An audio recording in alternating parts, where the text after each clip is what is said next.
शासनाच्या शालेय शिक्षण व क्रीडा विभागाने 9 फेब्रुवारीला ही अधिसूचना काढून यावर शिक्के मोतर्ब केले आहे. तर 9 फेब्रुवारीला जो जी-आर आलेला आहे, तो जी-आर काय सांगतो, तर आर-टीची जी नवीन बदल झालेले आहेत, तर त्यामध्ये नवीन बदलमध्ये काय होणार आहे, तर इंग्रजी शाळांची संख्या जी आहे ती कमी होणार आहे, असे आपल्याला स्पष्ट दिसत आहे.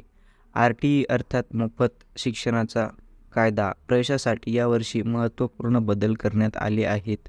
आपल्या घराच्या 1 किलोमीटरच्या आत अनुदानित खाजगी किंवा अनुदानित तसेच मनपा, नगरपालिका, जिल्हा परिषद शाळा असेल तर प्रथम आर-टी प्रवेशासाठी या शाळांमध्ये विद्यार्थी पात्र ठरणार आहेत. हे नवीन जी-आरनुसार आता तरतूद केलेली आहे. तर जवळच्या इंग्रजी शाळेत प्रवेश घेण्याची इच्छा किंवा पात्र असूनही पालकांना आता आपल्या पाल्याला टाकता येणार नाही. त्यामुळे आपसुकच इंग्रजी शाळांची संख्या कमी व विद्यार्थ्यांचे प्रवेश घटणार असल्याची माहिती दिसून येत आहे. शाळा व विद्यार्थी संख्या ही अर्ध्यावर येण्याची शक्यता आहे. मागील वर्षी 653 शाळा आर-टी प्रवेशासाठी पात्र ठरल्या होत्या. 6,577 प्रवेशासाठी उपलब्ध होत्या. तर 36,490 अर्ज देखील प्राप्त झाले होते. त्यातील 5,716 विद्यार्थ्यांची प्रवेश प्रक्रिया पूर्ण झाली. आतापर्यंत 2024-25 या वर्षासाठी इंग्रजी शाळांच्या नोंदी प्रक्रिया सुरू व्हायला हवी होती.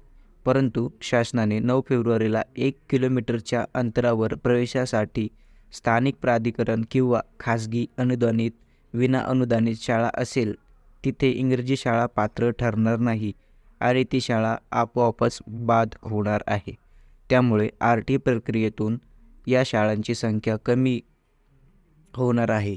ही संख्या जिल्ह्याभरात 300च्या वर नसेल असेही बोलले जात आहे. ऑनलाईन सॉफ्टवेअरमध्येच या सर्व पात्र अपात्र शाळांचे तपशील समाविष्ट असणार आहेत. मात्र शालेय शिक्षण सचिव रामचंद्र धुमाळ यांच्या निर्देशनानुसार जेथे शाळा 1 किलोमीटर अंतरावर आहे तिथे मात्र पूर्वीचेच नियम कायम असणार आहे. शासनाच्या शालेय क्रीडा शिक्षण विभागाने 9 फेब्रुवारीला ही अधिसूचना काढून यावर शिक्का मारलेला आहे. जिल्ह्यातील इंग्रजी शाळांचे 120 कोटी अजून थकीत आहेत. आता पालकांना काही प्रश्न पडलेले आहेत. तर पालकांच्या मनातील प्रश्न काय, तर इंग्रजी शाळांना प्रवेश मिळणार नसेल तर साधारण शाळात प्रवेश कशासाठी घ्यायचा? तसेच शासन इंग्रजी शाळांप्रमाणे प्राधिकरणाच्या शाळा दर्जेदार बनवणार का? 1 किलोमीटरच्या आत शाळांची प्रवेश प्रक्रिया कुठल्या पद्धतीने होईल ते स्पष्ट करावे. इंग्रजी शाळात प्रवेश नाही तर आर-टी प्रक्रिया बंद होणार आहे का? असे भरपूर प्रश्न पालकांच्या मनात निर्माण झालेले आहेत. तर याची उत्तरे आपल्याला मिळाल्यानंतर आपल्या चॅनलवर तुम्हाला बघायला मिळतील. जय हिंद, जय महाराष्ट्र.